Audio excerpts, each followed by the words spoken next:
Welcome back to Nina Renee Knows. This is episode 2 in the Learn Microsoft Access series. In episode 1, I showed you how to create a brand new Microsoft Access database, and we are going to continue from there. I will show you how to import spreadsheets into the database so that you can use them as tables. So the first thing you do is open your database and click on the External Data tab. I have 3 spreadsheets saved on my desktop already, so those are the spreadsheets I'm going to use to import. So once you click on Excel, you will get this dialog box. This is asking you if you want to do a straight import or if you would like to link the spreadsheet from your desktop. Now I am going to choose the link option, the second option, and I will explain why I'm doing that later. So go ahead and click on link and then click on browse. Browse will take us to the point where we choose where we have saved our spreadsheets. I'm going to double click the customer spreadsheet, that's my first one, and then press OK. Once you click OK, it will take you to this wizard. The wizard is where you choose the options for your import.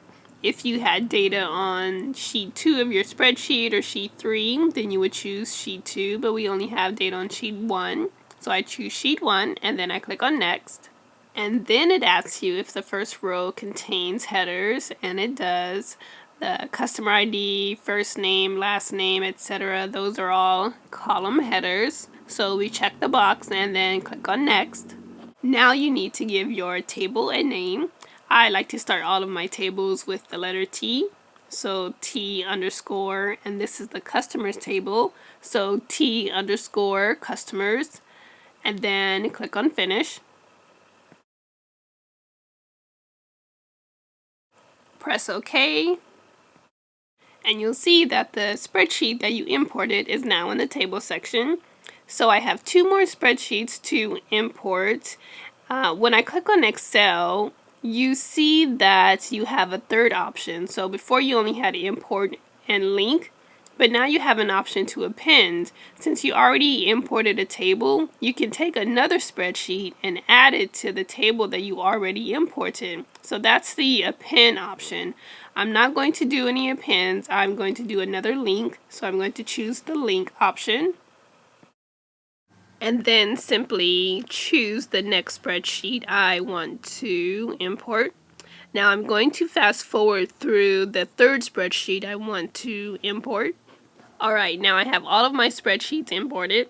I have the T customers, T items, T orders, and there is a little blue arrow next to each table. That tells you that it is a linked table. To open the table, simply double click the table name and you will see all of the items in the table. To close the table, simply right click where it says T customers and then click on close. You can get to the design of any table by right clicking on the table name and then click on design view. This message tells you that it is a linked table and you can't change the design of a linked table. We are only going to view the design, so you can click on yes. If you wanted to actually modify the design of the table, you would have to go to the spreadsheet that's saved on your desktop and change it there. But we are just taking a look.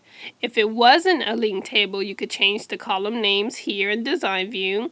You can change the data type of the column, so from currency to text to number to integer, and you would do all that here in design view.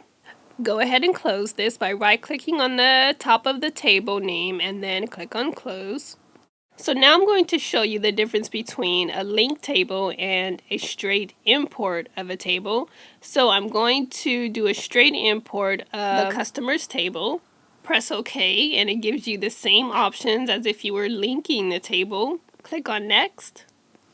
The first row has column headings, yes, so click on next again. But this time, since we're doing a straight import, you can actually make changes while you are doing the import. So you could change the column data type to text, you can change it to integer, you can change it to currency, and you can do that here before you actually import the spreadsheet.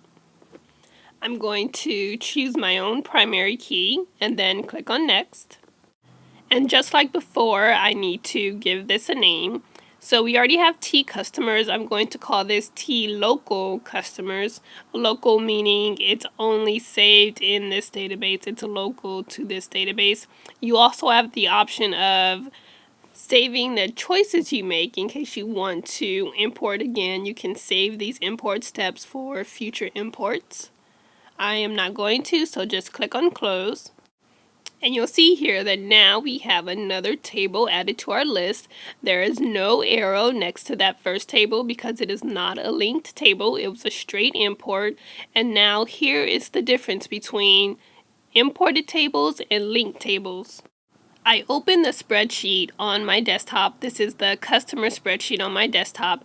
If I make a change in this spreadsheet that's saved on my desktop, when I make the change, I will automatically see the change in the customer table that I linked. So now I'm going to open the T customers table that is linked, and I will see that and the name that I changed in the spreadsheet is automatically changed in the linked table. Now if I close this and then I open up the local table, the table where I just did a straight import, you will see that it is not changed in that table. Here is the local table, and you see the first record and has stayed the same. So that's the difference between linked table and a straight import of a table. For most businesses, it's better to have a linked table. That way you can change the spreadsheet on your desktop. You can change it in Access. If you have the spreadsheet saved somewhere else, you can change it there as well. And you can still track all the changes. It will still show up in the database and you won't have to re-import the same spreadsheet. Okay, so that's how you import spreadsheets. But if you had another Access database that you had a table and you wanted to import the table from that Access database into this one, you could also do that under the External Data tab. If you had an Oracle or SQL Server database table that you wanted to import, you could also do that here. You can choose a text file to import. There are many other ways to import data besides using a spreadsheet, and you can do all that through the External Data tab. And last but not least, let's say you save your spreadsheet on your desktop, but then you moved it to, say, your My Documents folder. You would not have to re-import that spreadsheet. You would just simply choose the spreadsheet name or the table name, and then at the bottom click on Always Prompt for New Location and click OK, and then just choose where you put the spreadsheet. So instead of your desktop, you would go to your My Documents folder, save the new location, and then press OK, and you're all set. Alright, it's as easy as that. If you have any questions, leave them down below. I will reply. If this video was helpful, give it a thumbs up so that others can see it, and I will talk to you in the next video.